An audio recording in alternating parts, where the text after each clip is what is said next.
हे पुष्प आहे आणि हा विषय आहे, हा विषय मुख्य आहे। आपल्या नाशिकचे नवनियुक्त आणि अभ्यासू जिल्हाधिकारी दीपेंद्र सिंह कुशवाह, महापालिका आयुक्त डॉक्टर प्रवीण गेडाम आणि त्याचबरोबर नाशिकचे नौच्या वतीनं वसंत व्याख्यानमालेच्या वतीनं त्यांचं मनपूर्वक स्वागत करतो। आजचं व्याख्यान सहकार वर्षी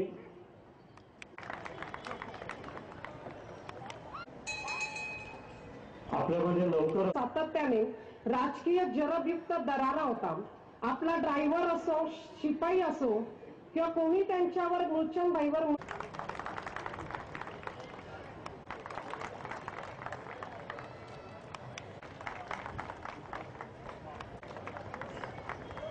सगळे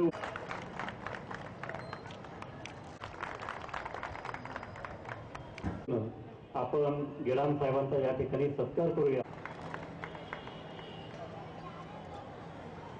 साधारणपणे याच दरम्यानमध्ये सर्व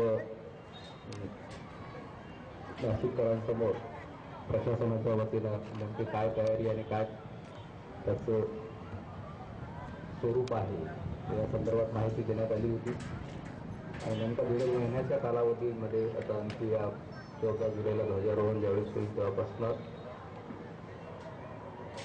खऱ्या अर्थानं कुंभमेळ्याला सुरुवात होणार आहे। अशा पार्श्वभूमीवर आणखी नेमकी काय तयारी केलेली आहे, कारण मागच्या व्याख्यानमालेमध्ये मी होतो आणि योगायोगानं परत आजही मी आहे, तेव्हा मागच्या कंटिन्युएशनमध्येच जे काही सादरीकरण आहे ते सादरीकरण या ठिकाणी होईल।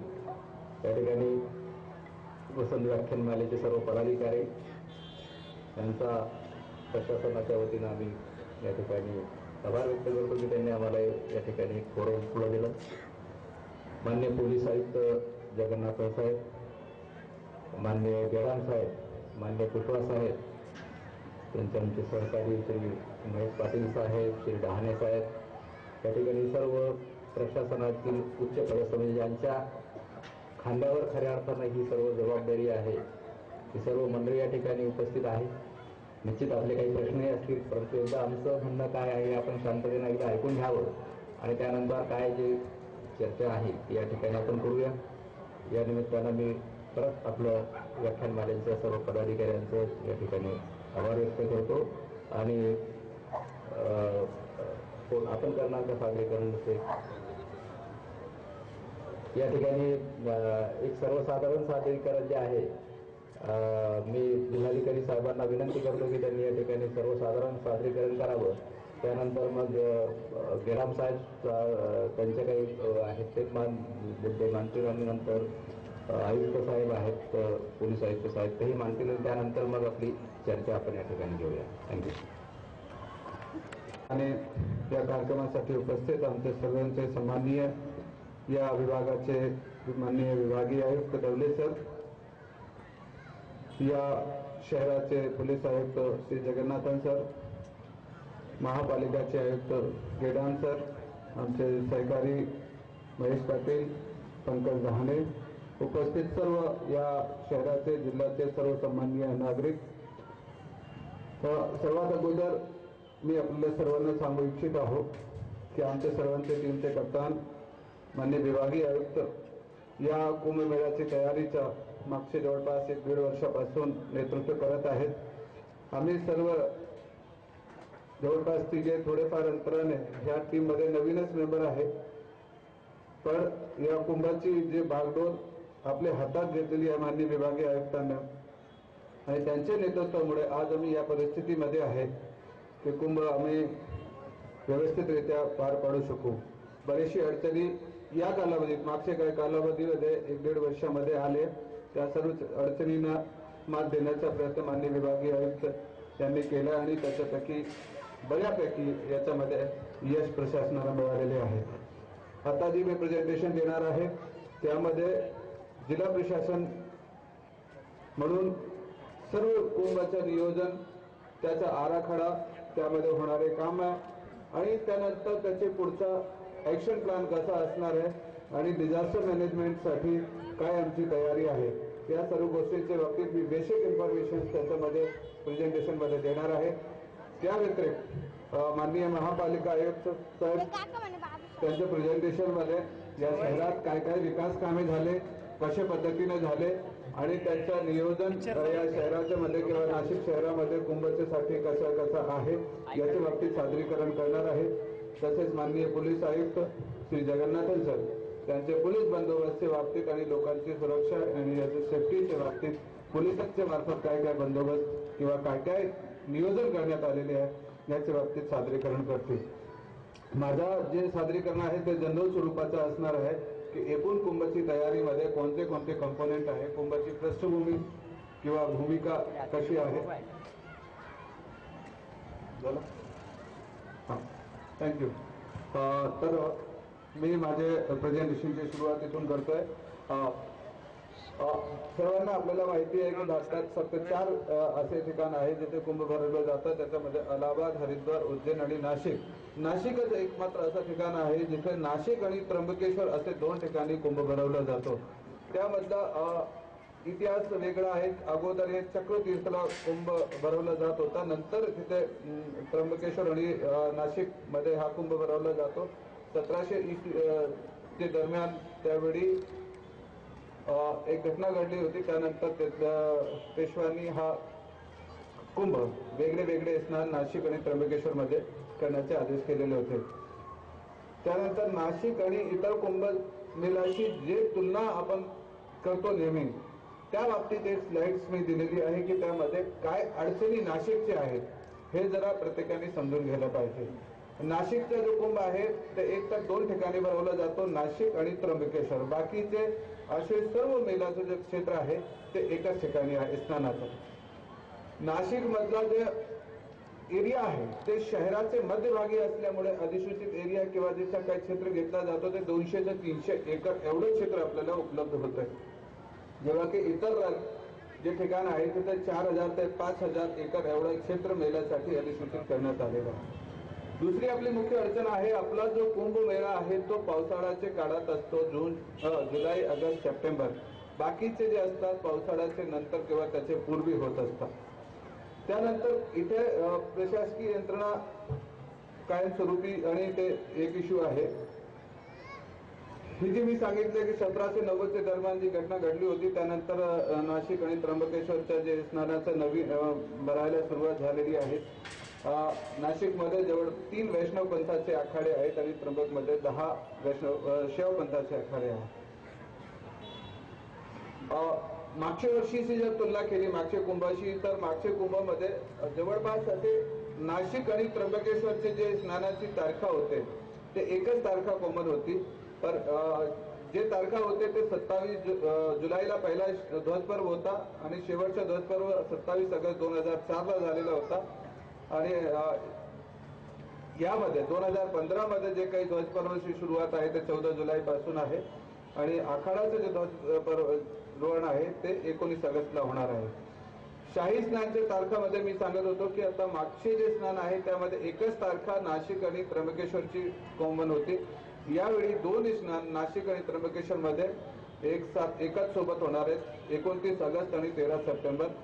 शेवटच्या स्नान नाशिक आणि त्र्यंबकेश्वर मध्ये वेगळे वेगळे तारखांना होणार आहे. ते आहे 18 सप्टेंबरला नाशिकला आणि 25 सप्टेंबरला त्र्यंबकेश्वरला. या मेळ्याचे कालावधीच्या दरम्यान बरेचसे तीज, त्योहार आणि पर्व येत आहेत. हे सांगण्याचा उद्देश एवढंच आहे की यामध्ये पोलीस प्रशासनावर आणि सर्व प्रशासनावर खूप मोठ्या प्रमाणात तणाव असते की कुंभमेळ्याचे नियोजनाच्या सोबत एवढे महत्वाचे जे सण आहेत त्यामध्ये गुरुपौर्णिमा आहे, स्वतंत्र दिवस आहे, रक्षाबंधन आहे, ईद आहे, रमजान आहे, नागपंचमी आहे, कृष्ण जन्माष्टमी आणि गणपती उत्सव हे सर्व या कुंभमेळ्याच्या कालावधीमध्ये येणार आहे. तर आपल्या सर्वांना हे माहीत असावं की पोलीस प्रशासन आणि सर्व प्रशासनावर किती मोठा ताण असणार आहे. मागचे कुंभाशी जर आपण तुलना केली 3 कुंभाचे आम्ही कंपॅरेटिव्ह स्टेटमेंट जर काढले तर नाशिक मधला जे 91-92चा जो कुंभ होता त्यामध्ये जवळपास पहिली, दुसरी आणि तिसरी पर्वणीला 10 ते 15 लक्ष लोक आलेले होते. जेव्हा की 2003-04 मध्ये 35 ते 50 लक्ष लोक इथे आलेले होते आणि 2015-16 मध्ये आम्ही जवळपास 80 लक्ष ते 1 कोटी प्रत्येक पर्वणीमध्ये आम्ही अपेक्षित किंवा ग्राह्य धरत आहोत. त्या अनुषंगाने आम्ही नियोजन केलेले आहे. त्र्यंबकेश्वर मध्ये सुद्धा मागे जे काही लोक आलेले होते त्याच्या अनुषंगाने जवळपास मागचे 2003-04 मध्ये 7 लाख पहिली परवानीला, 20 लाख दुसरी परवानीला, तिसरी परवानीला 10 लाख, तर आत्ताही आम्ही 25 ते 30 लक्ष लोक येणार या अनुषंगाने नियोजन केलेले आहे. या नियोजन करताना काही कायम स्वरूपाचे कामे, काही तात्पुरत्या स्वरूपातील कामे आणि किंवा काही परवडी प्रसंगी आपल्याला जे कामे करावे लागतील ह्या अनुषंगानेही आपली तयारी झालेली आहे. कायमस्वरूपी कामांमध्ये रस्ते, पूल, सॅनिटेशनची व्यवस्था, पाणी पुरवठा, विद्युत व्यवस्था आणि शौचालय हे सर्व काम आहे. त्या व्यतिरिक्त काही साधूग्राम्स आपल्याला टेम्पररी तयार करावे लागतील, वाहनतळ तयार करावे लागतील, शौचालय व्यवस्था, स्वच्छता व्यवस्था हे तयार करावे लागणार आहे. या शहरात सीसीटीव्ही आणि आपत्ती व्यवस्थापनाच्या संदर्भात परवणी प्रसंगी बरेचसे कामे केले जाणार आहे. या प्रातिनिधिक स्वरूपात या स्लाइडमध्ये मी काही कामांचा उल्लेख केलेला आहे. हा आपला आराखडा आहे, विभागने आहे की एकूण कसे कसे कामे कोणकोणत्या विभागाने करायचे, कोणकोणत्या विभागाचा यामध्ये समाविष्ट असणार आहे. निधीची उपलब्धताच्या बाबतीत शासनाने आपल्याला पूर्ण मान्यता दिलेली आराखड्याला आणि निधीही उपलब्ध करून दिलेला आहे. निधीच्या बाबतीत अडचण नाही. महापालिकाच्या बाबतीत माननीय महापालिका आयुक्त आपला सविस्तर प्रेझेंटेशन देणार आहे. त्यामध्ये मी जास्त वेळ घेत नाही आपल्या सर्वांची.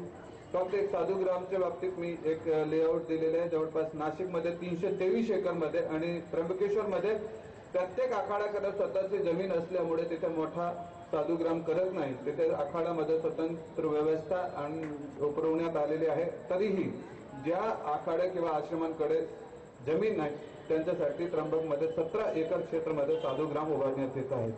त्याचे काम सुरू झालेले आहेत आणि तिथे सर्व जवळपास येत्या 15 दिवसात ते सर्व साधूग्राम तयार होतील. या साधूग्राममध्ये बरेचसे सोयी सुविधा आपल्याला पुरवावे लागतात. ते कोणते वस्तू कसे पुरवले जातील ह्याच्या बाबतीत एक नियोजन केलेलं आहे. कुठे कुठे कसल्या बाबतीत स्टॉल असणार आहे आणि त्यांचं नियोजन त्यांना त्यावेळी तिथे जवळपास उपलब्ध होईल या अनुषंगाने नियोजन केलेलं आहे. साधूग्राममध्ये कुठली कुठली सोयी दिली जाणार आहे त्यामध्ये टॉयलेट पासून, वीज व्यवस्थापासून, रस्ता, पाणी पुरवठा आणि काही गोष्टीचे शॉप सुद्धा लावले जाणार आहे. त्यामध्ये बेसिक जे आपल्याला आवश्यक वस्तू लागतात त्यामध्ये भाजीपाला आहे, फळ आहे, दूध आहे, धान्य आहे, हे सर्व गोष्टी तिथे उपलब्ध व्हावं सहजतेने यासाठी आपले पर्यायी व्यवस्था केली जाणार आहे.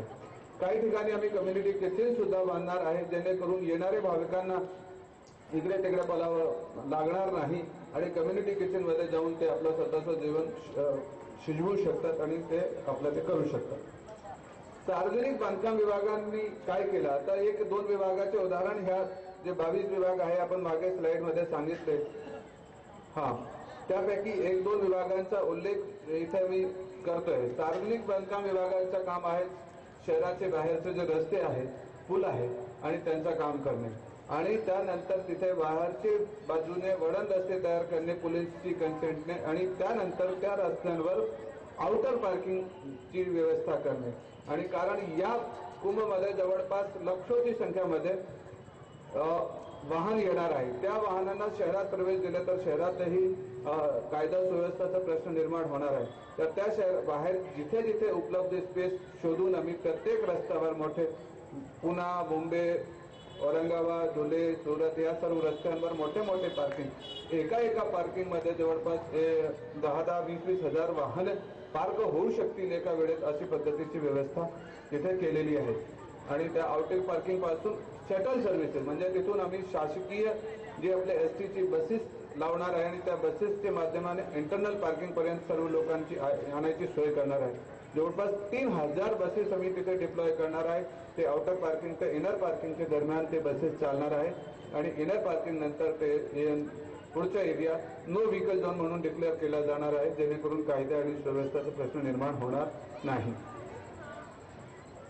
ह्या सार्वजनिक बांधकाम विभागाला दिलेले काम, त्यांचे पूर्ण झालेले काम, प्रगती पथावरील काम, 17 काम जे राहिलेले आहे ते 2 ते 4 दिवसाचे पूर्ण होतील. 31 मे पर्यंत हे सर्व कामे पूर्ण होणार आहे. या पद्धतीचं नियोजन केलेलं आहे.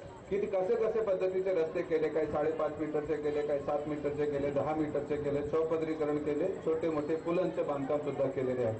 हे काही काम झालेले आहे. त्यांचे फोटोज मी याच्यामध्ये आवर्जून टाकलेले आहेत जेणेकरून आपल्याला एक तिथे व्हावं. हा सार्वजनिक बांधकाम विभागाने बांधलेला त्र्यंबकचा हॉस्पिटल आहे ते आता पूर्ण झालेलं आहे.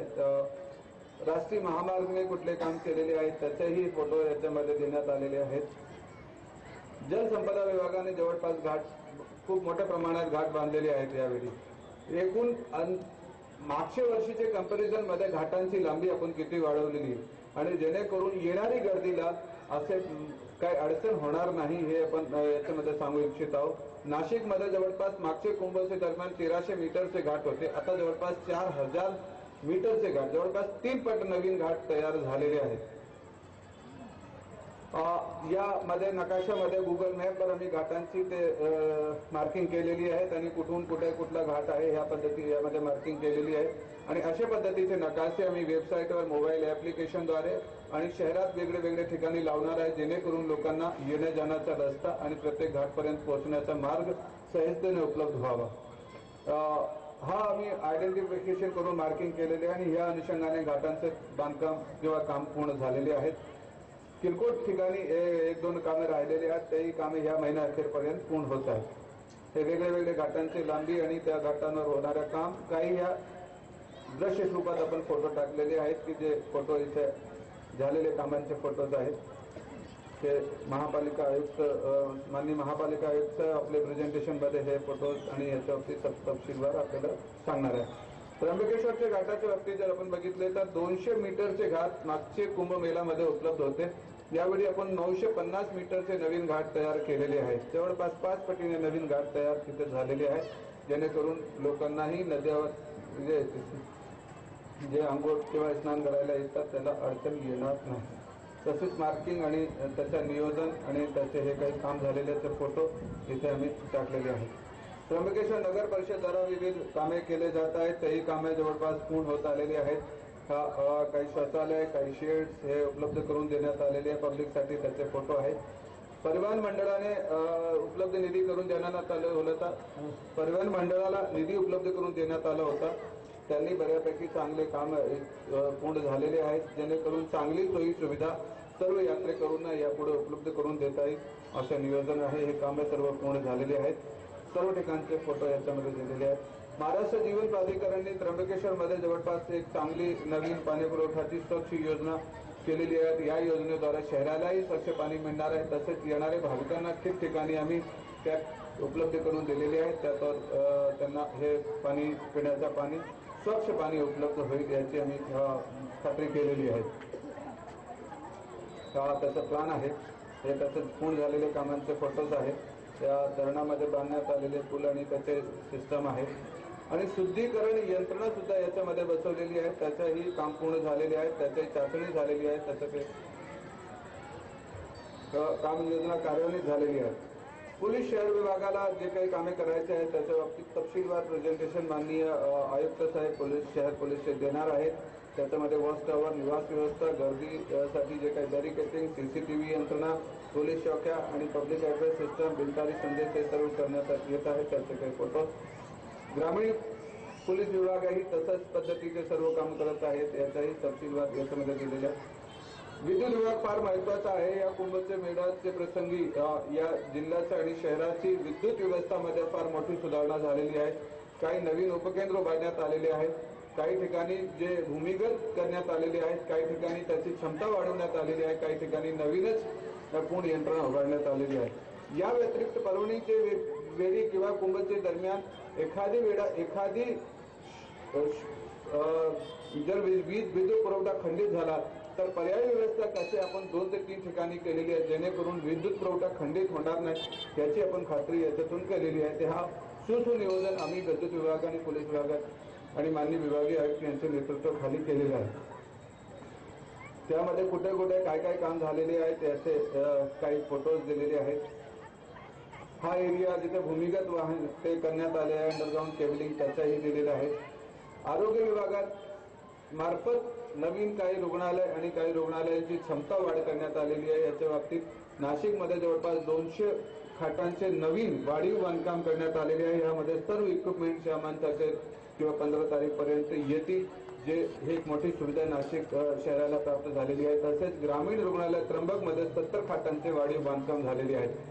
आरोग्य खात्यामार्फत शहरात किती हॉस्पिटल आहे, शासकीय किती, खाजगी किती आहे, मल्टी स्पेशालिटी हॉस्पिटल्स किती आहेत, जनरल हॉस्पिटल्स किती आहे, किती अँब्युलन्सेस आहे, हे अँब्युलन्सेस कुठे कुठे पार्क केले जाणार आहे, ती अँब्युलन्सला जवळचं हॉस्पिटल कुठलं आहे, हे सर्व व्यवस्था नियंत्रण करण्यासाठी आम्ही सूक्ष्म नियोजन केलेलं आहे आणि एका नंबरवर हे द्वारा हे सर्व GIS मॅपिंग केलेले आहेत आणि त्यातून या सर्व ॲम्ब्युलन्सेस हॉस्पिटल कुठल्या हॉस्पिटलमध्ये किती बेड्स रिकामी आहेत आणि कुठली ॲम्ब्युलन्सेस कुठली आजारासाठी कुठल्या हॉस्पिटलला गेली पाहिजे इथपर्यंत आमचं नियोजन आहे. त्या ॲम्ब्युलन्सचे ड्रायव्हरचे नंबर पासून डॉक्टरचे नंबर पासून सर्वांचे याच्यामध्ये सूक्ष्म अगदी एवढं मोठं व्यवस्थित आराखडा तयार करण्यात आलेला आहे सूक्ष्म नियोजनाच्या बाबतीत. त्यामध्ये औषधापासून सर्व उपलब्ध राहणार आहेत. जवळपास 300 ॲम्ब्युलन्सेस आणि जवळपास 30 मोबाईल मेडिकल युनिट या कुंभच्या दरम्यान इथे डिप्लॉय केले जाणार आहेत. हा जे नवीन रुग्णालय झाले त्यांचे काही फोटोज आहेत. रेल्वे विभागाद्वारा सुद्धा त्यांची सुविधामध्ये वाढ करण्यात आलेली आहे, कारण बरेचसे प्रवासी रेलद्वारे येणार आहेत. तिथे काही अतिरिक्त सुविधा जी तयार करण्यात आलेली आहे त्याची माहिती दिलेली आहे. ही सुद्धा नाशिक शहराच्या मध्ये जे इन्फ्रास्ट्रक्चर आहे त्यामध्ये एक मोठी वाढ झालेली आहे.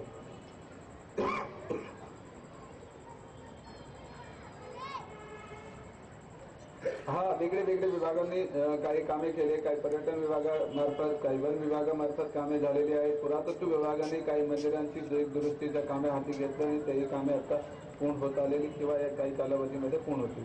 हा सूक्ष्म नियोजना म्हणजे हे झाला इन्फ्रास्ट्रक्चरचा पार्ट. आता प्रत्येक विभागाने कशा पद्धतीने कुठले कामे करायचे ह्याच्या बाबतीत प्रत्येक विभागाचा एक मायक्रो प्लॅन तयार करण्यात आलेले आहे की परवानगीचे काळात किंवा कुंभचे मेळ्याच्या दरम्यान प्रत्येक विभागाने कसल्या पद्धतीचं रिॲक्शन कुठली गोष्टीला द्यायला पाहिजे, कोणता माणूस कोणाला कधी कुठे रिप्लेस करणार आहे ह्याच्यापर्यंतचं नियोजन, त्यांचे कॉन्टॅक्ट नंबर हे सर्व त्याच्यामध्ये आराखड्यामध्ये आलेले आहे. यामध्ये काही गोष्टी आहेत. फॉर एक्झाम्पल वाहनतळे अंतर्गत वाहनतळे इथे कशी लेआउट कसं असणार आहे, कोणते वाहन कसे लावले जाणार आहेत, त्या पार्किंगमध्ये कुठली सोय असणार आहे, पिण्याच्या पाण्यापासून शौचालयापासून वीज पुरवठापासून मेडिकल युनिट तिथे इतर जे काही सोयी सुविधा लागणार आहे तिथे, तसेच विविध प्रकारचे मार्गांवर भाविकांची वाहतूक कशी केली जाणार आहे. मी सांगितलं जवळपास 3000 ST बसेस आपण करणार आहे. सुरक्षेसाठी किंवा एखादी कायदा सुव्यवस्थेचा प्रश्न झाला तर त्यावेळी लोकांना कुठे होल्ड करायचं त्याच्यासाठी होल्डिंग एरिया स्टेजिंग एरिया करण्यात आलेले, वैद्यकीय व्यवस्था या सर्व डिपार्टमेंटच्या अगदी सूक्ष्म नियोजन जवळपास 50-100 पानांचे सूक्ष्म नियोजन जे मायक्रो प्लॅन तयार आणि ऍक्शन प्लॅन तयार करण्यात आलेले आहेत. वाहतूक नियोजन कसं असणार आहे, प्रत्येक रस्त्याकडून येणारे लोक कसे शहरात येणारे मग कसे शहरातून बाहेर जाणारे या बाबतीतलं नियोजन ही याच्यामध्ये सविस्तर पोलीसचे प्लॅन मध्ये आणि प्रत्येक डिपार्टमेंटच्या प्लॅन मध्ये त्याच्यावर ते आपल्याला पुढे दिसणार आहे.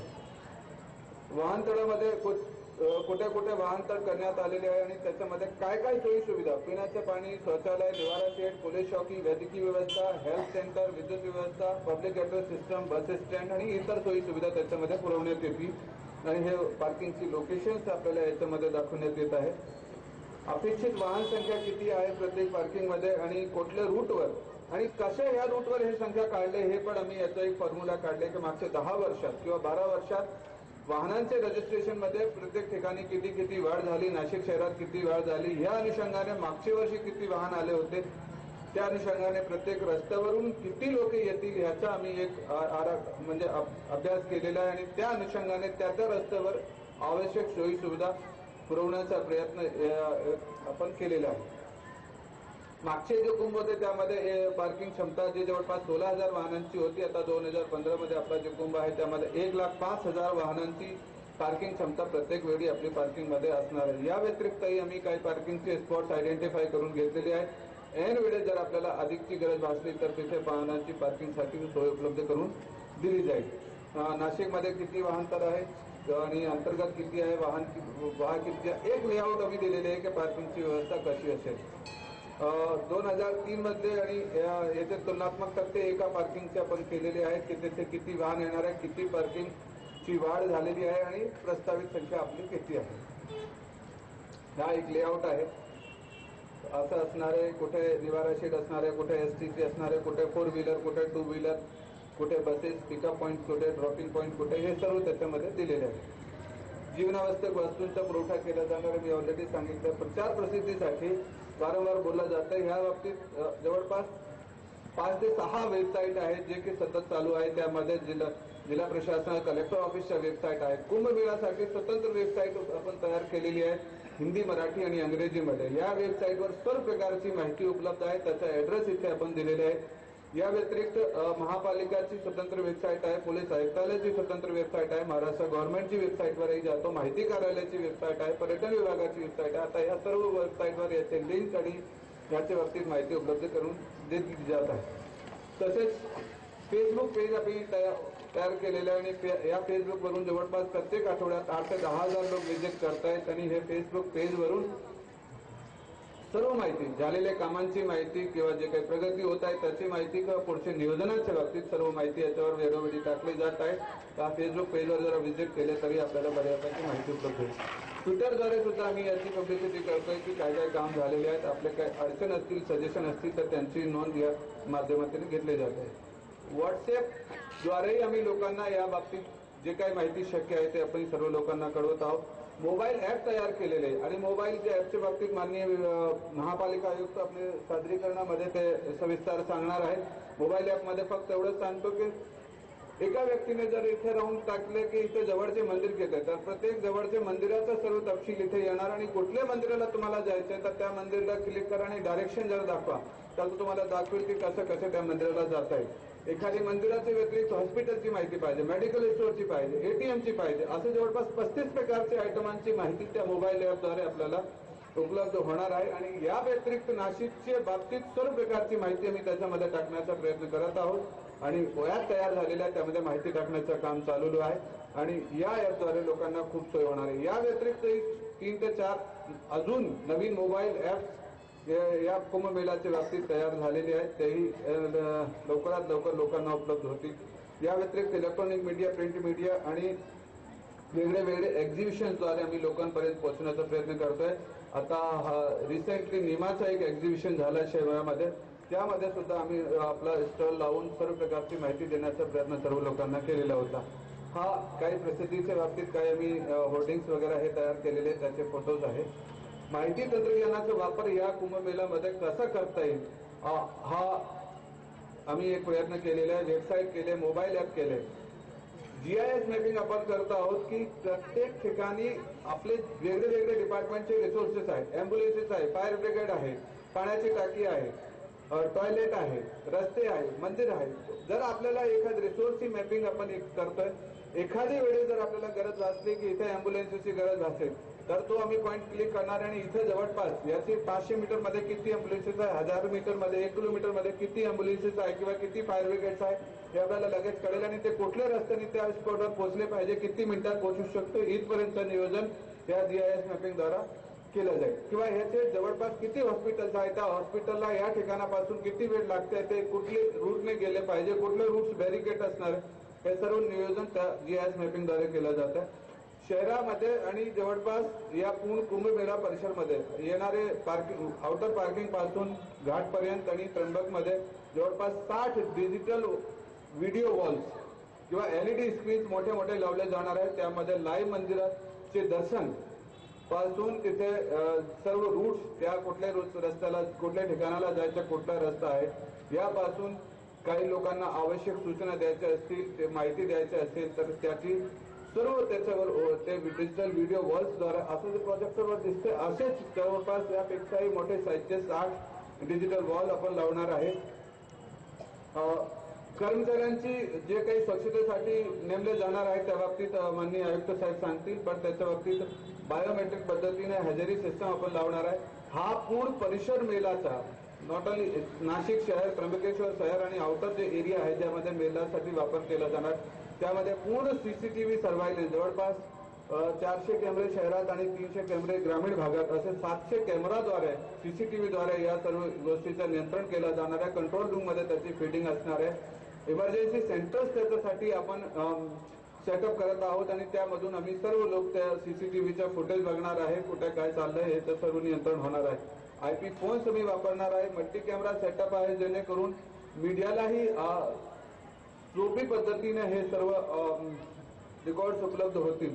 सिम्युलेशन्स आम्ही करत आहोत याच्यामध्ये की जेणेकरून कुठे जर जास्त पाऊस झाला तर इथे कुठपर्यंत पाण्याचा लेवल वाढेल आणि आपण त्याच्याकडून अर्ली वॉर्निंग सिस्टम लोकांना पूर्व म्हणजे हे घटना घडणं किंवा पूर आल्यापूर्वीच लोकांना बाहेर काढणे शक्य होईल.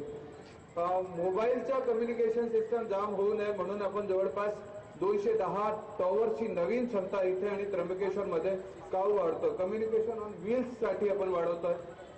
एखादी इमर्जन्सीच्या वेळी जर आपल्याला लोकांना सूचना द्यायची जर गरज भासली तर हे सर्व 3000 बसेसमध्ये आपण 3000 रेडिओ लावतोय. ते पर्टिक्युलर एक FM ला किंवा एखादी रेडिओ स्टेशनला आपण त्यांची ट्युनिंग करून ठेवणार आहे आणि त्या रेडिओ स्टेशनचा कंट्रोल आपल्या हातात असणार आहे. आपल्याला जे सूचना लोकांपर्यंत पोहोचवायचे असेल त्या सूचना पब्लिक ऍड्रेस सिस्टम किंवा रेडिओद्वारे लोकांपर्यंत जातील. आपत्ती व्यवस्थापनासाठी मी सांगितलं इमर्जन्सी ऑपरेशन सेंटर्स या नाशिक शहरासाठी वेगळा, त्र्यंबकेश्वरसाठी वेगळा आणि प्रत्येक operational area for example parking, घाट, साधुग्राम, भाविक रोड, शाही मार्ग अशा छोटे छोटे ठिकाणी mini EOC emergency operation centres establish केले जाणार आहे. त्यामध्ये या सर्व यंत्रणाचे लोक तिथे असणार आहे जेणेकरून कोऑर्डिनेशनचा अभाव राहणार नाही. या टोटल आपत्ती व्यवस्थापनाच्या बाबतीत 4 घटकांमध्ये आपण माहिती तयार केलेली आहे. त्या डिपार्टमेंटची बेसिक इन्फॉर्मेशन म्हणजे त्यांची हायरार्की आणि रिस्पॉन्सिबिलिटी, तिथले ऑफिसर्स कोण, त्यांचा कॉन्टॅक्ट नंबर काय, त्यांचे कार्यालय कुठे याची माहिती. त्यानंतर त्या विभागाकडे उपलब्ध असलेला इन्फ्रास्ट्रक्चर, त्यामध्ये पायाभूत सुविधा, ह्युमन रिसोर्स याची माहिती. त्यानंतर त्या विभागाचं सूक्ष्म नियोजन, त्यांचा ऍक्शन प्लॅन कसा असणार आहे, त्यांची सोयी सुविधांचा मॅनेजमेंट कसं असणार आहे, ते मॅनेजमेंट ऑपरेशनल एरिया वाईज कसं असणार आहे आणि डिपार्टमेंट वाईज कसं असणार आहे याचंही नियोजन झालेलं आहे. आपत्ती व्यवस्थापनासाठी आम्ही रिस्क असेसमेंट केलेली आहे. ते कोणत्या ठिकाणी कोणती घटना घडू शकते. फॉर एक्झाम्पल घाटवर असेल तर घाटवर एखाद्या ठिकाणी एखादी माणूस वाहून जात असेल तर त्याच्यासाठी रिस्पॉन्स टीम कोणती असेल, त्या रिस्पॉन्स टीमने कशा पद्धतीने बघायचे इथपर्यंतचं नियोजन केलेलं आहे. एखादी ठिकाणी आग लागली तर त्या ठिकाणी त्या आगला रिस्पॉन्स देणारी टीम कोणी असतं. एखाद्या ठिकाणी वायर तुटलं तर वायर तुटल्यासाठी कोणती रिस्पॉन्स टीम आणि त्यांनी कशा पद्धतीने रिस्पॉन्ड करायचे इथपर्यंतचे नावनिशी आराखडा आणि त्याचं नियोजन झालेलं आहे. त्यांचे कॉन्टॅक्ट डिटेल्स इथे आपल्याकडे सर्वांच्याकडे असणार आहे. त्या टीमला त्याची जबाबदाऱ्या सांगण्यात आलेल्या आहेत. आराखडा आपत्ती व्यवस्थापनामध्ये आपल्याला 3 महत्वाच्या एजन्सीज मदत करतायत. त्यामध्ये महाराष्ट्र राज्य शासनाची जी प्रबोधिनी आहे यशदा, हे आपल्याला पुणे आराखडा बनवलाय. त्यांनी आपला कुंभमेळ्यासाठी स्पेसिफिक डिझास्टर मॅनेजमेंट प्लॅन तयार केलेला आहे. त्या व्यतिरिक्त NDRF national disaster relief NDMA हे जे एजन्सी आहेत ते आपल्याला मदत करत आहेत. प्लस यानंतर आपले नाशिक शहरामध्ये देवलाली कॅन्टोन्मेंट बोर्ड आहे ते आपल्याला या मदत करतायत. या घाटांमध्ये काही ठिकाणी हेलिपॅड तयार केलेले जाणार आहे जेणेकरून ह्या एखादी इमर्जन्सीमध्ये तिथे हेलिकॉप्टर लँड करून तिथे लगेच लोकांचं इव्हॅक्युएशन करणे शक्य होईल आणि ही सुविधा आपल्याला देवलाली कॅन्टोन्मेंट बोर्ड आणि देवलाली स्कूलचे लोक आपल्याला उपलब्ध करून देत आहेत. आम्ही या कुंभचं नियोजन करताना येणारे प्रत्येक भाविकला जास्तीत जास्त सोय कसे उपलब्ध करून देता येईल तसेच या शहराचे त्याच्यामध्ये वैभवमध्ये कसे जास्तीत जास्त वाढ होईल आणि याचं नाव आंतरराष्ट्रीय पातळीवर जाईल हे आमचे सर्वांचे प्रयत्न आहेत. आम्ही याच्यासाठी प्रयत्न करत आहोत आणि या प्रयत्नामध्ये आम्हाला नक्की यश मिळतील. आणि आता यापुढे माननीय महापालिका आयुक्त साहेब शहरामध्ये जे काही तपशीलवार काम झालेले आहेत त्यांच्या बाबतीत सादरीकरण करतील आणि माननीय पोलीस आयुक्त त्यांचं सादरीकरण करतील. बरेचसे मुद्दे याच्यामध्ये अजून राहून गेले, वेळेची खूप शॉर्टेज आहे तरी मी जास्तीत जास्त मुद्दे कव्हर करण्याचा याच्यामध्ये प्रयत्न केलेला आहे. थँक्यू, धन्यवाद.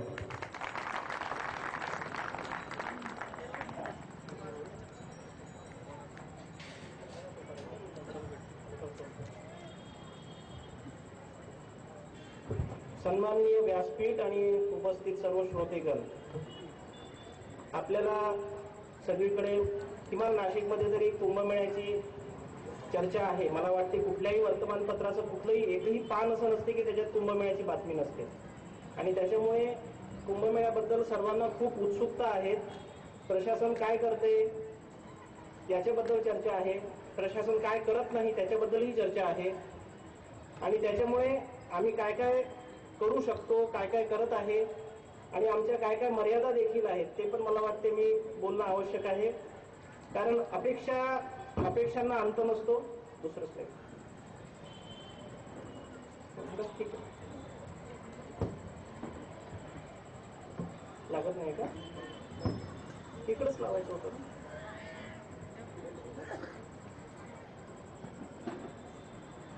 Slide show.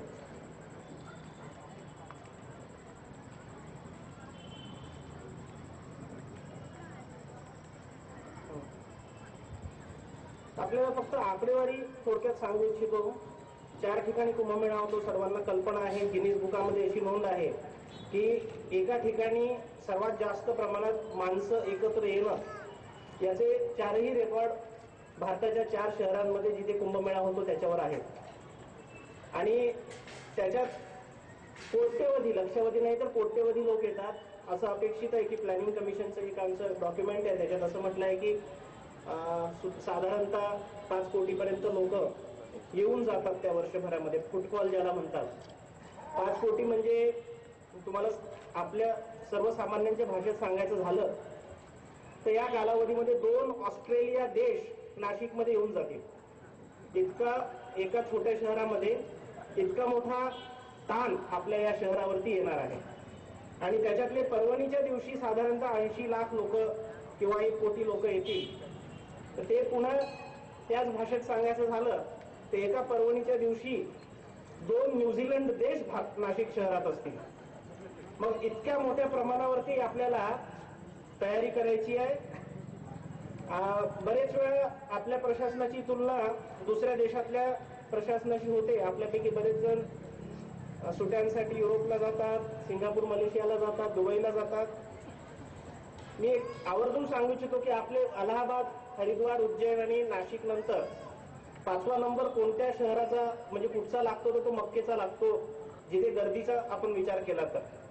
आणि गर्दीचा विचार केला तर मी ही जी तुम्हाला आकडेवारी सांगितली तर मक्केमध्ये एका हजला 20 लाख लोक येतात. आता तुम्ही 20 लाख बघा आणि 4 कोटी बघा, 20 पटीचा फरक आहे. आणि मी तुम्हाला आता पुन्हा दुसरी आकडेवारी सांगतो. मी आता इंटरनेटवरती वाचत होतो माझ्या मोबाईलवर. हजवरती आतापर्यंत तिथे जी काही पायाभूत सुविधा विकास करायचा आहे, आता त्यांच्याकडे तेलाच्याच विहिरी आहे त्याच्यामुळे काही प्रॉब्लेम नाही पैशाच्या विहिरी आहे म्हणू शकतो.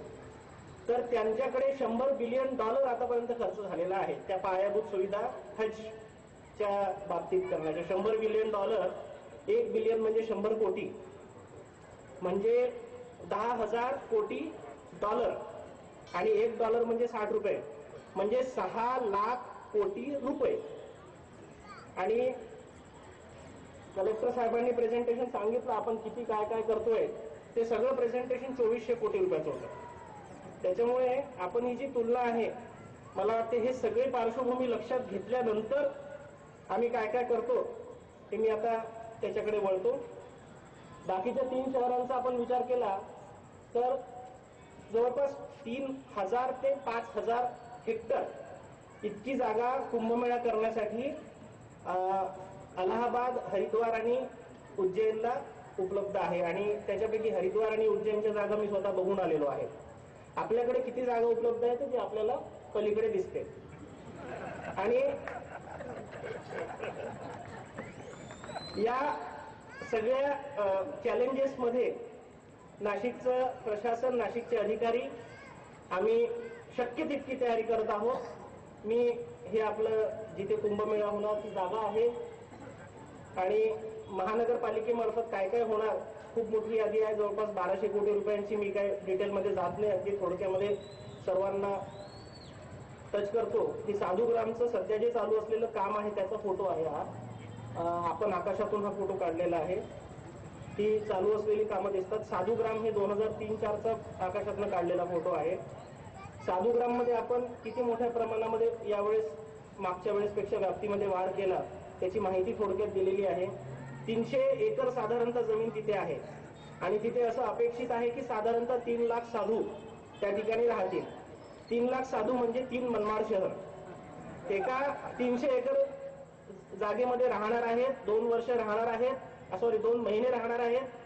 आणि त्या ठिकाणी आम्ही साधारणतः 1,500 पेक्षा जास्त प्लॉट त्यांना डेव्हलप करून देत आहोत. तिथे काय काय देत आहोत, तिथे आम्ही जवळपास 10,000 शौचालय, 10,000 बाथरूम आणि जवळपास 21 किलोमीटर लांबीचे अंतर्गत रस्ते आणि जवळपास 19 किलोमीटर लांबीचे सर्व्हिस रोड, म्हणजे प्रत्येक प्लॉटला समोरून एक रस्ता आणि मागून एक रस्ता, आणि असे जवळपास 40 किलोमीटर लांबीचे रस्ते आणि 28 किलोमीटर लांबीची ड्रेनेज लाईन.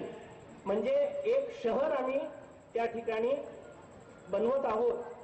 आपल्याला कल्पना असेल, वर्तमानपत्रात आपण वाचता, या जागा आम्हाला मिळायला जानेवारी महिना उजळला होता आणि जानेवारी ते जून या 5 महिन्याच्या कालावधीमध्ये 3 लाख लोकसंख्येचं शहर बसवण्याचं काम महानगरपालिका नाशिक मार्फत होत आहे.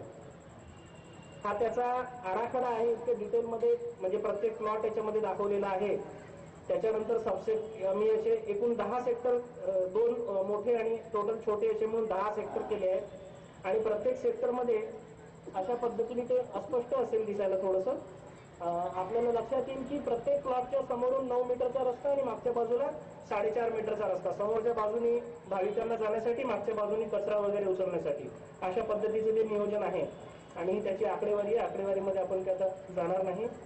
आणि त्या ठिकाणी सर्वांना सुविधा होण्यासाठी जास्तीत जास्त दिशादर्शक फलक आम्ही लावणार आहोत. म्हणजे तिथे गेल्यानंतर आपल्याला जर त्या आखाड्याचं नाव माहीत असेल तर शक्यतो त्यांना जास्त कोणाशी चर्चा न करता आपल्याला तिथपर्यंत कसं पोहोचता येईल अशा पद्धतीचं आमचं नियोजन आहे.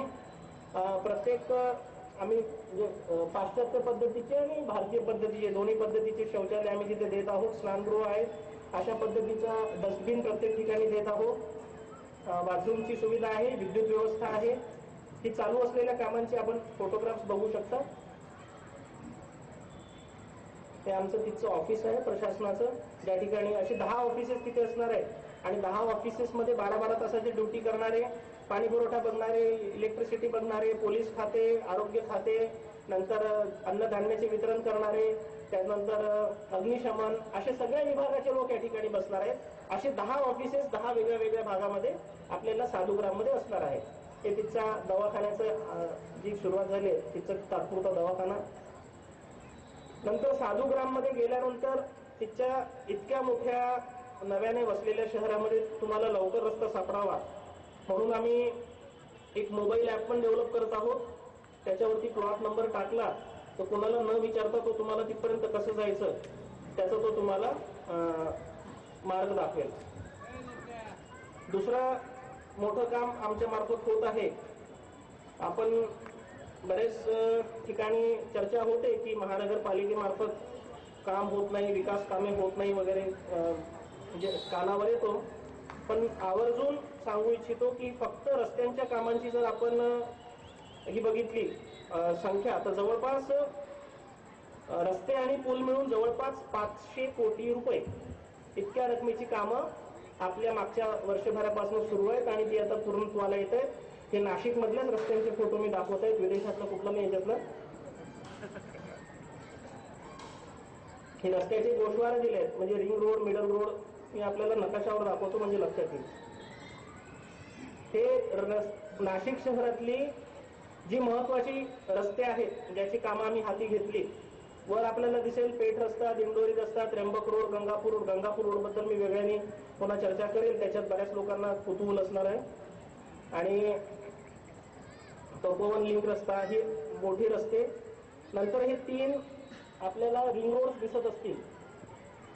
मला वाटतं नाशिक हे महाराष्ट्रातलं तर निश्चितच आहे, कदाचित भारतातलं एकमेव शहर ठरेल की ज्या ठिकाणी 1 नाही 2 नाही पण 3 रिंग रोड आपल्या इथे राहतील. आणि ह्याचा लॉंग टर्म फायदा आपल्या सर्वांना आहे. बाहेरचा रस्ता आमच्या काय कामाचा आपण जे म्हणतो ते चुकीचं आहे. मुंबईकडून जाणारा जो ज्याला धुळ्याकडे, आग्र्याकडे जायचा आहे तो जर ट्रक या रस्त्याने गेला तर आपल्या शहरातलं प्रदूषण कमी होईल, शहरातली कोंडी कमी होईल. नंतर जे 4 ठिपके आपल्याला दिसतात आहेत त्या ठिकाणी मोठे मोठे पूल आपण बांधत आहोत. म्हणजे हे आपल्याला कल्पना आहे की पूल बांधला तर 2 बाजू किती सुविधा त्या ठिकाणी जायला होते. नंतर हे घाटांकडे जाणारे ऍडिशनल रस्ते आम्ही ते आता जानेवारीत मान्य झाले, ते आता पूर्ण होतील. हे पूर्ण झालेल्या रस्त्यांचे काही फोटोग्राफ्स मी आपल्याला आवर्जून दाखवायला आणले. हा नाशिकमधला औरंगाबाद रोड कडून तपोवनकडे जाणारा रस्ता आहे. आपल्याला हेलिकॉप्टर मधून घेतलेला फोटो दिसतोय त्याच्या दोन्ही बाजूला साधुग्रामची चालू असलेली कामं आहेत.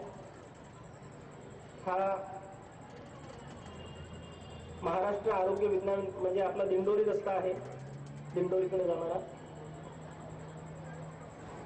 हा रात्री विद्युत प्रकाश जो म्हणजे आता इलेक्ट्रिसिटीचे आपण पोल्स पण सगळ्या ठिकाणी या ठिकाणी लावले आहेत. त्यातला नवीन रस्ता आहे संगम पूल. ते हँग झालं थोडं.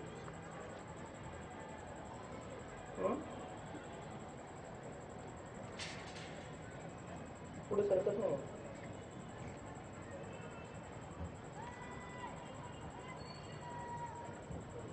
स्किप कर.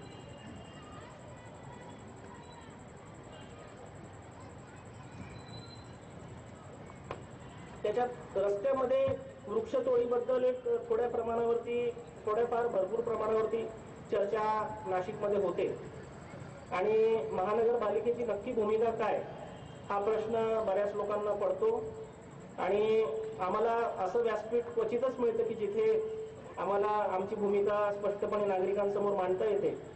तर आमची भूमिका एक निश्चित आहे की याच्यामध्ये कुठल्याही पद्धतीने पर्यावरणाला लॉंग टर्म जिथे दुष्परिणाम होतील असे कुठलंही कृत्य करायचं नाही. पण शेवटी काय असतं की कुठे पण आपल्याला जनरल पब्लिकचा कन्व्हिनियन्स आणि पर्यावरणाचा बॅलन्स याचं एक सतत बुद्धीला विचार करून निर्णय घेणं भाग पडतं. गंगापूर रोडचं उदाहरण आहे. एक गंगापूर रोडची वाहतुकीची कोंडी मला वाटते सर्वांनी अनुभवलेली आहे. तो अत्यंत वर्दळीचा रस्ता आहे आणि त्या ठिकाणी वृक्षतोडीशिवाय 4 लेन रोड होऊ शकत नाही ही काळ्या दगडावरची रेघ आहे. आता बरेच वेळा अशी चर्चा होते की ते झाडाला तसंच ठेवा आणि मग तसे इकडून तिकडून 4 लेन करा. ते काही इंजिनिअरिंगच्या दृष्टीने हे कुठल्या इंजिनिअरिंगच्या पुस्तकात आपण बघितलं तर योग्य ठरणार नाही. कारण जर मध्ये असे ऑब्स्टॅकल्स आले तर शेवटी त्याच्यावर गाड्या आदळणार, तिथे ऍक्सिडेंट्स होणार.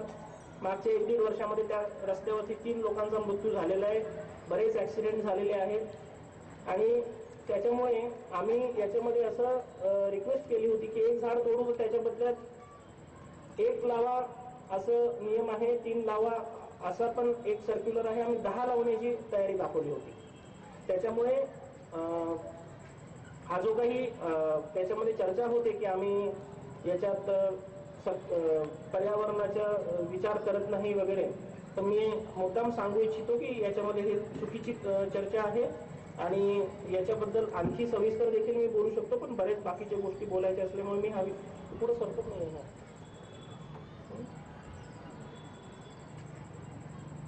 अच्छा ठीक आहे, खाली खराब झालं. नंतर हे कामं आपल्याला अजून दिसायला सुरुवात झाली नसणार आहे. आपण विशेषतः दिल्लीमध्ये वगैरे गेल्यानंतर मोठ्या प्रमाणामध्ये अशा पद्धतीचे बोर्ड्स आपल्याला सगळीकडे दिसतात. नाशिकमध्येही आहे. पण खूप मोठ्या प्रमाणावरती अगदी 4-5 महिन्यापूर्वी ज्याला मान्यता मिळाली त्याच्यामुळे आता आमची काल परवा त्याची निविदा प्रक्रिया संपली. आता एक 7-8 दिवसामध्ये ते वर्क ऑर्डर देऊ. अशा पद्धतीचे पूर्ण नाशिकमध्ये आम्ही माहितीचे फलक लावणार आहोत.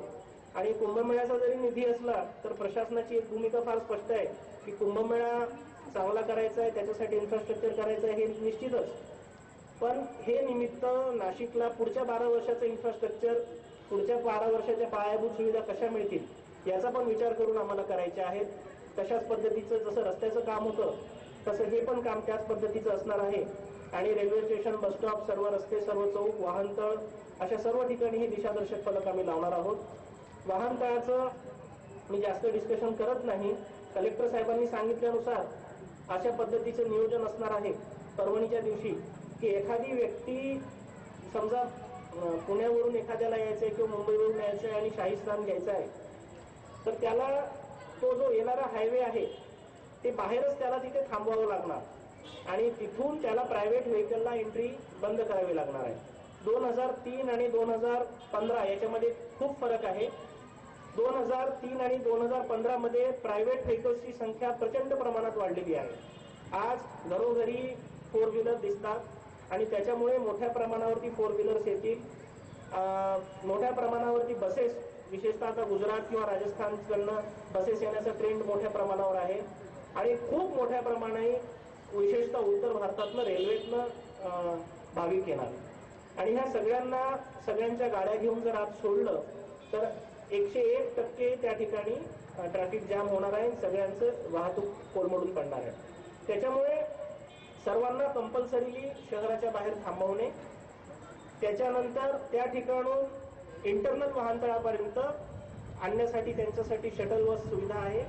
एसटी बस ही सुविधा देणार आहे आणि त्या ठिकाणून त्याच्या पुढे मात्र सर्वांना नदीचा जो काही घाट नेमून दिलेला आहे त्या ठिकाणपर्यंत चालत जावं लागणार आहे. म्हणजे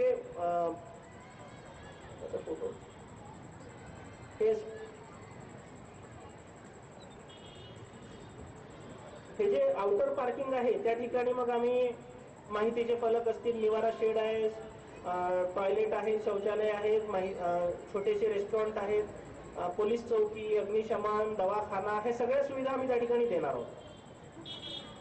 मी आता आकडेवारीमध्ये पुन्हा जात नाही. हे एकूण बाहेरचे 9 वाहनतळे आहेत, या ठिकाणी सगळ्या गाड्या इंटरसेप्ट होतील. त्याचे नियोजनाचे नकाशे आहेत. नंतर हे इंटरनल वाहनतळ आहेत, इथपर्यंत त्यांना एसटी बसने आणण्यात येईल. हे फक्त परवणीच्या 3 दिवसांनी आणि त्याच्या आधीचे 36 तास आणि नंतरचे 36 तास असे 72 तास. आणि मग त्या ठिकाणून मग बाकीचे जे दिवस आहे परवणीचे सोडून मग मात्र आम्ही कुठल्याही पद्धतीचं वाहतुकीचं रेस्ट्रिक्शन ठेवलेलं नाही. पाणी पुरवठा 5 पट लोकसंख्या जेव्हा वाढते तेव्हा पाणी पुरवठा 5 पट वाढायला पाहिजे, पण तो प्रॅक्टिकली शक्य नाही. त्याच्यामुळे जितका जास्त वाढणं पॉसिबल आहे तितका आम्ही वाढवण्याचा प्रयत्न करतो आहे.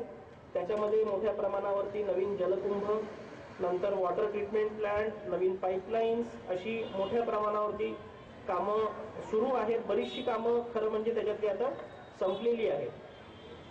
ही नवीन कामं सुरू आहेत नाशिक महानगरपालिकेची, ही आता संपत आलेली आहे.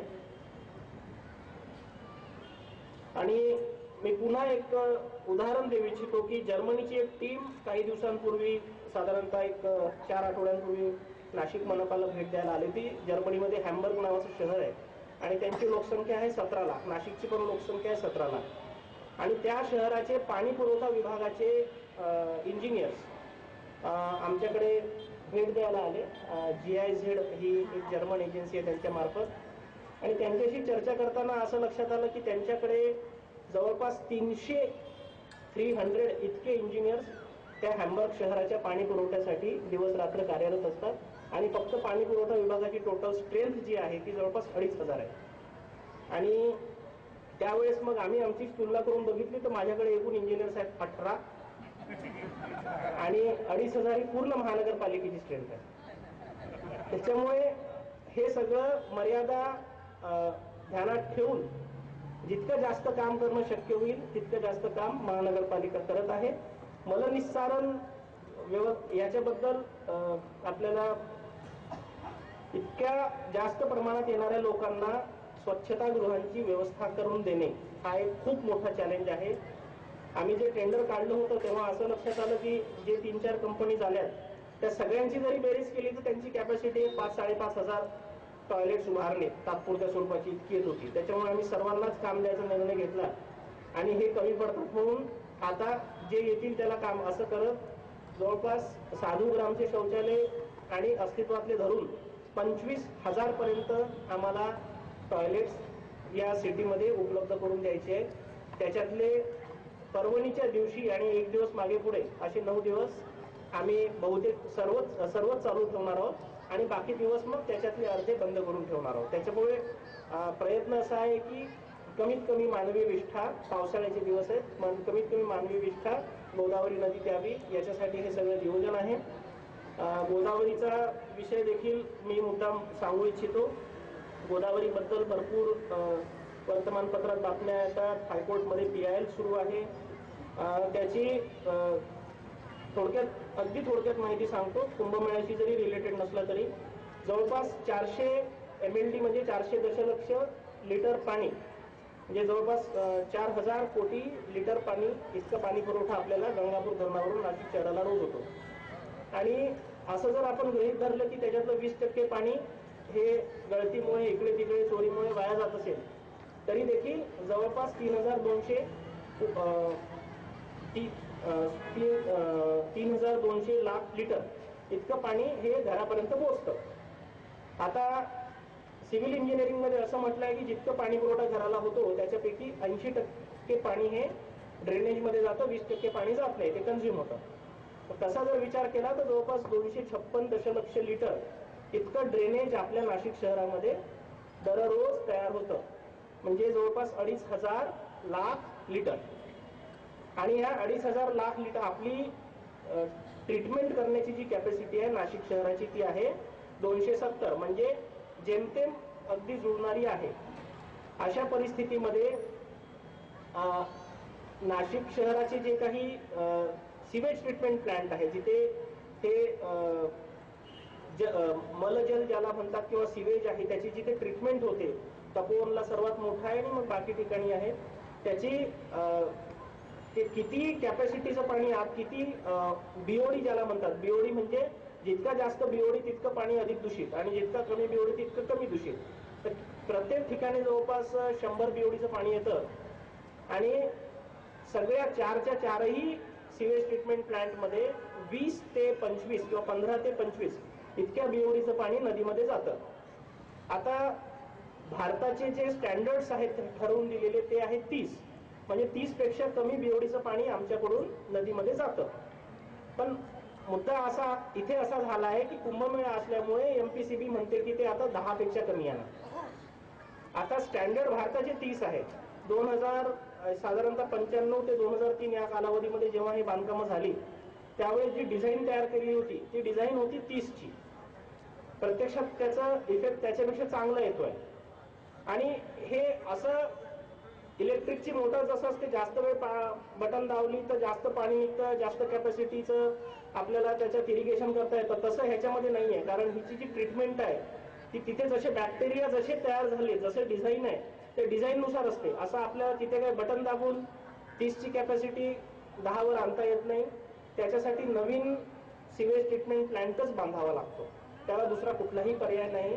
किंवा जे ट्रीट झालेलं पाणी आहे त्याला पुन्हा ट्रीटमेंट करण्यासाठी पुन्हा दुसरी काहीतरी तिथे सुविधा निर्माण करावी लागते. मी आवर्जून सांगू इच्छितो की आपलं जे सध्याचं बीओडी आहे ते विदिन नॉर्मल लिमिट आहे. अडचणीचा मुद्दा काय आहे? अडचणीचा मुद्दा हा 2 आहेत माझ्याकडे. एक म्हणजे जो फेस त्या ठिकाणी तपोवनला येतोय त्या फेसावरती किंवा फोमवरती कुठल्याही पद्धतीचं फायनल सोल्युशन भारताची जी सर्वोच्च वैज्ञानिक संस्था या क्षेत्रातली आहे त्यांनी अजूनपर्यंत आम्हाला देऊ शकले नाही. त्यांनी 4-5 उपाय सांगितले आहेत पण ते आमचे ते टेस्टिंग सुरू आहे, त्याला काही सोल्युशन ते देऊ शकले नाही. ते देतील तसे आम्ही त्याची अंमलबजावणी करू. आणि दुसरा एक अडचणीचा मुद्दा आहे, आपण एक लक्षात घेतलं पाहिजे, आपण या ठिकाणी गोदावरीच्या उगमापासून 25 किलोमीटरच्या आत बसलेलो आहोत. म्हणजे ही गोदावरीची सुरुवात आहे. नांदेड असेल किंवा मग आंध्र प्रदेश असेल या ठिकाणी गोदावरीचं पात्र मोठं असतं, तिथे भरपूर नद्या येऊन मिळतात, त्याच्यामुळे नदीत पाणी असतं. इथे नदीमध्ये पाणी मार्च, एप्रिल, मे आणि जूनचा काही पिरियड नदीमध्ये पाणीच नसतं.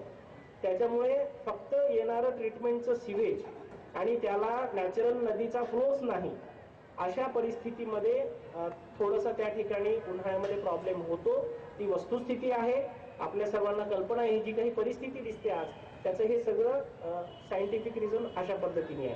त्याच्यामुळे मग कुंभमेळ्यामध्ये आम्हाला स्वच्छ पाण्यामध्ये डुबकी मारता येईल का, शाही स्नान घेता येईल का, हा प्रश्न स्वाभाविक सर्व भाविकांच्या मनात पडलेला असू शकेल. तर त्याच्यावरती सोल्युशन असं केलेलं आहे की हा जो नॅचरल फ्लो या ठिकाणी आज होत नाही, कारण आपल्याला 20 किलोमीटरचं पात्र मिळालेलं आहे आणि त्याच्यातही वर इथून 10 किलोमीटरच्या वर गंगापूरचं धरण आहे, त्यामुळे जे काही पाणी येते ते तिथं थांबतंय.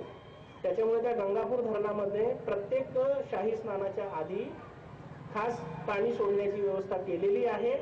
आणि जे मी तुम्हाला सांगितलं की 30चे स्टँडर्ड आहे, आम्ही आता ते तपासून बघितलं होतं मागच्या वेळेस. पाणी ज्यावेळेस मला वाटते ज्यावेळेस पहिलं पुष्प या व्याख्यानमालेचं सुरू होतं त्या दिवशी पाणी इथं सुरू होतं, तर त्या कालावधीमध्ये 2 बीओडीचं त्या ठिकाणी स्टँडर्ड आले होते, जे की भारतातल्या कुठल्याही चांगल्या नदी इतके आहेत. त्याच्यामुळे आपण सर्वांनी निश्चिंत राहिलं पाहिजे. कुंभमेळ्याच्या पर्वणीच्या दिवशी आपल्याला स्वच्छ पाण्यामध्ये शाही स्नान घेता येईल. मला मात्र पिण्यायोग्य पाणी आहे 2 बीओडी म्हणजे. आणि दुसरा जो प्रॉब्लेम आहे गोदावरी प्रदूषणाचा, त्याला सोशल अवेअरनेस याच्याशिवाय पर्याय नाही. सोशल अवेअरनेस याच्यासाठी की हा सिवेजच्या पाण्यामुळे होणारं प्रदूषण महापालिका थांबवू शकते, मात्र त्या ठिकाणी निर्माल्य असेल किंवा कचरा असेल तो जर टाकला जातो तर त्याला थोडंसं आपण समाजामध्ये जास्त जागृती केली पाहिजे. कारण अशा न वाहणाऱ्या पाण्यामध्ये जर त्या ठिकाणी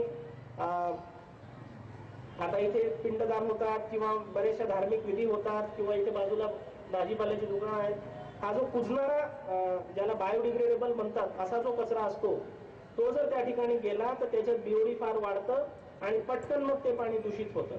त्याच्यामुळे आपण गणेशोत्सवाच्या वेळेस मोठ्या प्रमाणावरती आता सगळ्या शहरांमध्ये जनजागृती झाली आहे की गणपतीला नदीत विसर्जित न करता बाजूच्या कुंडात करा किंवा मग पुन्हा तो रिसायकल करा. तशा पद्धतीचा आपल्याला इथे विचार करण्याची निश्चितच गरज आलेली आहे. कारण नदी आहे तेवढीच आहे, वर धरण बांधल्यामुळे फ्लो कमी झालेला आहे आणि आपल्या दैनंदिन जो काही कचरा असेल किंवा निर्माल्य असेल किंवा इतर काही गोष्टी असेल ते टाकण्याचं प्रमाण मात्र दिवसेंदिवस वाढत आहे. परवा सोमवती अमावस्येला येऊन काय प्रकार झाला तुमच्या इथे राहणाऱ्या लोकांना कल्पना असेल की आपण इथे येतो, मन शुद्ध करण्यासाठी येतो, आपले पाप धुण्यासाठी येतो आणि ज्या ठिकाणी आपण ज्याला माता म्हणतो त्याच ठिकाणी आपण ते सगळं आपलं सगळे कपडे बूट सगळ्या पद्धतीचं तिथे आम्हाला दुसऱ्या दिवशी काढावं लागलं. त्याच्यामुळे ही कुठेतरी आपल्याला मेंटॅलिटी चेंज करणं फार आवश्यक आहे. स्वच्छतेचा मी अगदी थोडक्यात सांगतो. साधारणतः हे जे भाविक मार्ग आहेत आणि साधुग्राम आहे त्या सगळ्या रोड्सवरती जवळपास 1 किलोमीटरला 4 ते 5 इतके ऍडिशनल मॅनपॉवर आम्ही लावायचं ठरवलेलं आहे. यांची पूर्ण 12 वर्ष आम्हाला गरज नाही, फक्त या 2 महिन्याच्या कालावधीसाठी आहे आणि त्यातही 9 दिवसांसाठी जास्त आहे. त्याच्यामुळे बरेच वेळा अशी पण चर्चा आपण वर्तमानपत्रात वाचतात की कायमस्वरूपी सामावून का घेतले जात नाही. तर 2,500 ते 3,000 लोकांना ज्यांची गरज 2च महिन्यासाठी आहे त्यांना कायमस्वरूपी सामावून घेतले जाणे शक्य नाही. कारण ते जर झाले तर बाकीचे दिवस त्यांना काम काय करायचे. एकीकडे मी म्हणतो की माझ्याकडे इंजिनियर्स नाही, त्यांना द्यायला पगार नाही, 10 पट कमी स्ट्रेंथवरती काम करतो आणि त्या दुसरीकडे ज्या कालावधीमध्ये गरज नाही त्या कालावधीसाठी आपण मॅनपॉवर, ही अगदी प्रॅक्टिकल त्याच्यातलं कारण आहे. वैद्यकीय सुविधांचं जवळपास 10,000 बेड आपल्या शहरामध्ये आहे. हे मला वाटते भरपूर पुरेशा प्रमाणात आहे. त्याच्यात आम्ही तपोवनमध्ये जवळ 100 खाटांचं ॲडिशनल एक नवीन रुग्णालय करतो आहे आणि जवळपास 800 डॉक्टर आणि नर्सेस बाकीच्या शहरातून आपल्याला शासनामार्फत मिळणार आहे. अग्निशमनाची चांगली सोय या कालावधीत केलेली आहे. विशेषतः साधुग्राम हे आमच्या दृष्टीने साधुग्राम आणि रामकुंड हे 2 गोष्टी फार महत्त्वाच्या आहेत. विद्युत विषयक कामे ही देखील सुरू आहेत. मी याच्यातही डिटेल्स बोलत नाही, पण सर्व घाट आणि सर्व महत्त्वाचे रस्ते या ठिकाणी विद्युतीकरणाचं काम सुरू आहे. आपण बऱ्याच ठिकाणी नवीन सिग्नल लागल्याचं पण बघितलं असाल. काही ठिकाणी अशी पण मागणी आली काही नागरिकांकडून की रोटरी जो असतो, सर्कल जे असतं ते सर्कल तोडून सिग्नल लावा. पण ट्रॅफिक इंजिनिअरिंगच्या दृष्टीने सर्कल हे जास्त चांगलं सोल्युशन आहे. त्याच्यामुळे आम्ही हे काही ठिकाणी सर्कलच ठेवणार आहे. हरित कुंभबद्दल देखील आपण वर्तमानपत्रात वाचत असाल. कालच या ठिकाणी याच स्टेजवरून एक कार्यक्रम झाला. हरित कुंभ म्हणजे काय, तर जिथे शहराची नैसर्गिक क्षमता 17 लाखाची आहे आणि ज्या ठिकाणी 1 कोटी लोक येणार आहे म्हणजे पर्यावरणावर निश्चित त्याचा परिणाम होणार आहे. आणि अशा परिस्थितीमध्ये आपण कमीत कमी परिणाम कसा होऊ द्यायचा याच्यासाठी मोठ्या प्रमाणावरती जनजागृती करण्यासाठी NGO, प्रसार माध्यमं, शैक्षणिक संस्था, NCC, NSS, नेहरू युवा केंद्र, स्काउट गाईड अशा सगळ्यांसाठी आम्ही अप्रोच होऊन प्रयत्न करत आहोत. हे काही एक्झिबिशन झाली त्याच्यातले फोटो आहेत, काही कार्यक्रम आहेत. आणि दुसरं महत्त्वाचं म्हणजे आपण सर्वांनी विशेषतः गोदावरीचा विचार करून लाईफस्टाईलमध्ये एक बदल केला पाहिजे की प्लॅस्टिक कमीत कमी कसं वापरता येईल. मग ते कापड असेल, कापडी पिशव्या वापरण्याचा प्रयत्न केला पाहिजे. एज्युकेशन डिपार्टमेंट मार्फत एक चांगला उपक्रम सुरू आहे सध्या की त्यांनी जवळपास 2.5 लाख कापडी पिशव्या बचत गटांच्या मार्फत शिवण्याचा ड्राईव्ह हाती घेतला आहे. त्याचं वाटप कुंभमेळ्याच्या कालावधीत होईल. आपल्यालाही मी आवर्जून सांगू इच्छितो की ते प्लॅस्टिकच्या पिशव्या विशेषतः गटारी चोकअप करणे आणि मग त्याच्यामुळे ते पाणी शहरात येणे हा सर्वात मोठा प्रॉब्लेम प्लास्टिकसाठी आहे. जवळपास 2 मिनिटं प्लॅस्टिक तयार करायला लागतात आणि त्याला कुजायला निसर्गामध्ये 200 वर्ष लागतात. त्याच्यामुळे प्लॅस्टिक हे कुठल्याही परिस्थितीमध्ये कमीत कमी वापरणे हा सोल्युशन आहे. दुसरं आपल्याला ऐकून आनंद वाटण्यासारखी गोष्ट आहे की कुंभथॉन, मागे आपण वर्तमानपत्रात वाचलं असेल, कुंभथॉन म्हणजे अमेरिकेच्या बॉस्टन शहरामध्ये तिची जी सर्वात मोठी जगातली जी टेक्नॉलॉजीमध्ये नंबर 1 समजली जाते ती मॅसेच्युसेट्स इन्स्टिट्यूट ऑफ टेक्नॉलॉजी यांनी काही त्यांचे कम्प्युटर ॲप्लिकेशन्स वगैरे डेव्हलप करण्यासाठी कुंभमेळ्यामध्ये प्रयत्न केले. त्या ठिकाणी आम्ही पण सक्रियपणे सहभागी आहोत आणि त्यांनी खूप चांगल्या पद्धतीचे काही मोबाईल ॲप आम्हाला डेव्हलप करून दिले. हा आता आपल्याला स्मार्टफोन ज्यांच्याकडे आहे त्यांना उपलब्ध आहे. आपण जर गुगलच्या प्ले स्टोअरमध्ये अँड्रॉइडचा जो स्मार्टफोन असतो त्याच्यामध्ये जाऊन कुंभ लाईव्ह असं टाईप केलं तर अशा पद्धतीचं ॲप्लिकेशन मराठी आणि इंग्रजी दोन्ही भाषांमध्ये आपल्याला मिळेल आणि त्याच्यामध्ये मग आपण बरेच फीचर्स आहेत, सगळी माहिती आहे. आपण जर क्लिक केलं, आपण समजा दसकच्या घाटापाशी आहात आणि त्या ठिकाणी क्लिक केलं, आपल्याला आजारी वाटत आहे तर त्या ठिकाणी क्लिक करायचं आणि हॉस्पिटल सिलेक्ट करायचं तर आजूबाजूचे हॉस्पिटल तिथे येतात इन्क्लुडिंग फोन नंबर्स. आपण किंवा साधुग्राममध्ये आहात, आपल्याला वाटलं की त्या ठिकाणी जवळ पैसे काढायचे ATM कुठे आहे तर तिथे आपलं लोकेशन बघून ते सगळ्या सुविधा आपल्याला दाखवतात आणि आजूबाजूची बाकीची जी काही माहिती आहे कुंभमेळ्यामध्ये कुठल्या गोष्टीचं काय महत्व आहे ती सगळी माहिती या ठिकाणी देतात. तसंच मी सांगितलं की खूप मोठ्या प्रमाणावर ट्रॅफिक रेस्ट्रिक्शन असणार आहे तर त्याची पण माहिती या ॲप्लिकेशनमध्ये आहे. माझा सर्वांना विनंती आहे की याचा आपण जास्तीत जास्त प्रसार नाशिक शहरामध्ये जर केला तर त्याच्यामुळे सर्व भाविकांना फायदा होईल. टाइम टेबल, रेल्वेचे बस स्टॉप हे सगळे याच्यामध्ये दिलेले आहेत. कुठून कुठे कसं जायचं ते जर आपण टाईप केलं तर त्याचाही रूट मिळतो.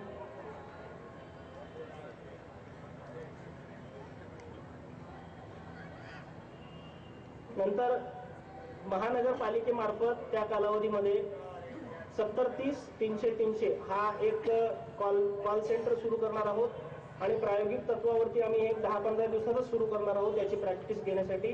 आणि इथे कुठलाही अडचण असली, कुठली बस कुठून जाते, कुठली ट्रेन कुठून जाते, जवळचं हॉस्पिटल काय, हे कुठलाही प्रश्न विचारला तर त्याला मार्गदर्शन देण्याचा प्रयत्न या कॉल सेंटरमधून आम्ही करणार आहोत. आपण पण आग्रहपूर्वक आपल्याला विनंती आहे की आपल्याला कदा आपण या परिसरातले विशेषतः जे राहणारे लोक आहात, एखादा भाविक येऊन ज्यांना मोबाईल कळत नाही, ॲप्लिकेशन कळत नाही, ते विचारू शकतात की यहाँ कैसे जाना, कोणती ट्रेन पकडणार, तर त्यांना आपण हा नंबर देऊ शकता आणि याच्यामध्ये जास्तीत जास्त मदत करण्याचा प्रयत्न आमच्याकडून होईल. बाकी मला वाटतं सविस्तर बोललो आहेत. आपण CP साहेबांना ऐकू आणि त्याच्यानंतर आपले काही शंका वगैरे असतील ते पण सोडू. आपण एवढं मात्र निश्चिंत राहा की कुंभमेळा चर्चा काहीही असो की आपली प्रिपरेशन जी आहे ती योग्य दिशेने चाललेली आहे. ही वस्तुस्थिती आहे की मॅनपॉवर कमी आहे आणि आपल्या महापालिकेची किंवा शासनाची जी काही आर्थिक क्षमता असते ती मर्यादित आहे, उपलब्ध वेळ कमी असतो. त्याच्यामुळे जेवढं काही शक्य आहे त्याचं तेवढं महाराष्ट्र शासन असेल आणि महानगरपालिका असेल आम्ही दोघांमार्फत प्रयत्नशील आहोत. आपला कुंभमेळा हे आपल्या नाशिकची ओळख आहे आणि त्याच्यामुळे हा चांगलाच होईल अशी ग्वाही मी आज या निमित्ताने देतो. धन्यवाद.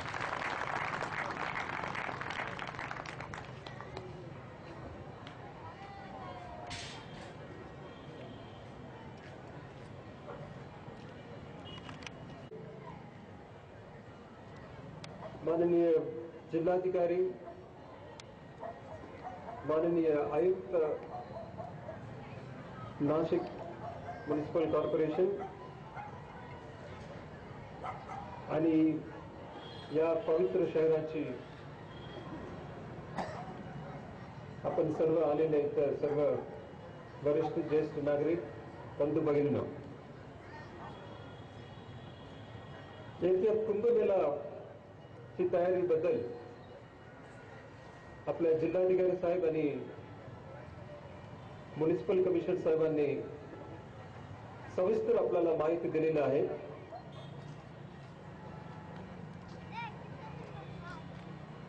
या माहितीद्वारे आपल्याला कळेल यावेळी येत्या कुंभमेळ्यासाठी महाराष्ट्र शासनाने आणि प्रशासनाने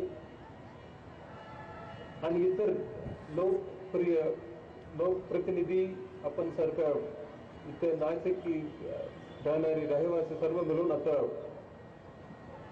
जवळजवळ 2 वर्षापासून आम्ही तयारी करत आहोत. आपला कमिशनर साहेबांनी सांगितल्याप्रमाणे जगात एकच ठिकाणी इतकं जनसंख्या आहे, एकच वेळी एकत्र व्हायचं म्हणजे प्रशासनाला आणि नागरिकांना एक आव्हान म्हणून बोललं तरी ते बरं राहील. कोणत्याही बंदोबस्तची प्रिपरेशन, कोणत्याही बंदोबस्ती परिणाम आणि कोणत्याही क्षणाची आपला प्रिपरेशनची परिणाम माझ्या मताने यावर अवलंबून राहील आम्ही किती प्रिपरेशन आणि तयारी आणि केलेले यावर अवलंबून असतो. मला तरी वाटते यावेळी कुंभमेळ्यासाठी प्रिपरेशन झालेलं आहे, आपला तयारी झालेला आहे, अत्यंत उत्कृष्ट प्रमाणे झालेला आहे. रस्ता म्हणा किंवा स्ट्रीट लाईन्स म्हणा किंवा गोदा घाटाची नवीन बांधकाम असं म्हणा, बरेच ठिकाणी बरेच काम झालेलं आहे.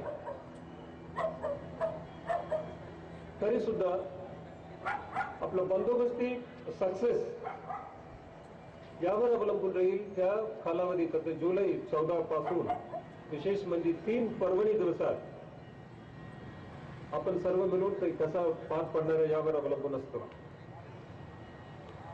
आणि फक्त मी आपल्या समोर उभे आहो यासाठी मी पूर्ण बंदोबस्त आपल्याला ते आकडेवारीप्रमाणे सांगायच्या ऐवजी मग फक्त एवढं सांगेन, पोलीस प्रशासनाची भूमिका कसं राहील यावर्षी यावेळी या कुंभमेळ्याची जे कालावधी आपला भूमिका पोलीस प्रशासनाची भूमिका कसं राहील आणि याबद्दल आपल्या समोर मी सांगणार आहोत. माझ्या मताप्रमाणे या कुंभमेळ्याची कालावधी आपण 3 प्रकारचे आपला एकतरी नाशिकची रहिवासी आपण सर्वांनी एक भाग आणि दुसरा भाग आहे आपला भारतात चारो दिशांनी येणारे भाविक. आपला नाशिक शहराची लोकसंख्या आहे आता जवळजवळ 20 लाख असेल तर एक भाग आहे. दुसरे भाग भारतातून चारो कोणीवरून येणारे भाविक ते कमीत कमी 80 लाख. आणि तिसरी टप्प्यामध्ये आपण आपला साधू महाराज प्रत्येक आधी आखाडातील आणि येणारे साधू महाराजच्या लोकांची आता एक भाग असं 3 भागात आम्ही करता येईल. म्हणून आता प्रत्येकाची अपेक्षा वेगवेगळा असतो आणि 80 लोक एकत्र आले तर आपला नाशिक शहराची रहिवासियांना थोडी अडीअडचणी होईल. म्हणून आपला पोलीस प्रशासन यावेळी असं बंदोबस्त भूमिका राहील. कमीत कमी अडचणीमध्ये कमीत कमी म्हणजे लोक नाशिक रहिवासियांची ते कमीत कमी काय अडचणी कधी कमी होईल यावेळी ते या दृष्टीने आपला बंदोबस्त करण्याची आम्ही प्रयत्न करीत आहोत. अशासाठी आतापासून आणि काही काळात सुरुवातीपासून आमच्या ते तयारी चाललेलं आहे. कोणताही बंदोबस्त आपला सहभागी आणि आपला कोऑपरेशन शिवाय पार पडणार नाही. म्हणून आतापासून आम्ही प्रत्येक मोहल्ल्याला आमच्या पोलीस अधिकारी येऊन आपल्याला भेटणारच. एक मोहल्ला समितीची मार्फतीने आपला कोऑपरेशन आपला पाहिजे म्हणून ते आपल्याकडनं आम्ही विनंती करणार आहोत. आणि इथे काही पुरोहित संघ आहे, पत्रकार संघ, व्यापारी संघ आणि ऑटो रिक्षावाल्यांची एक संघ असा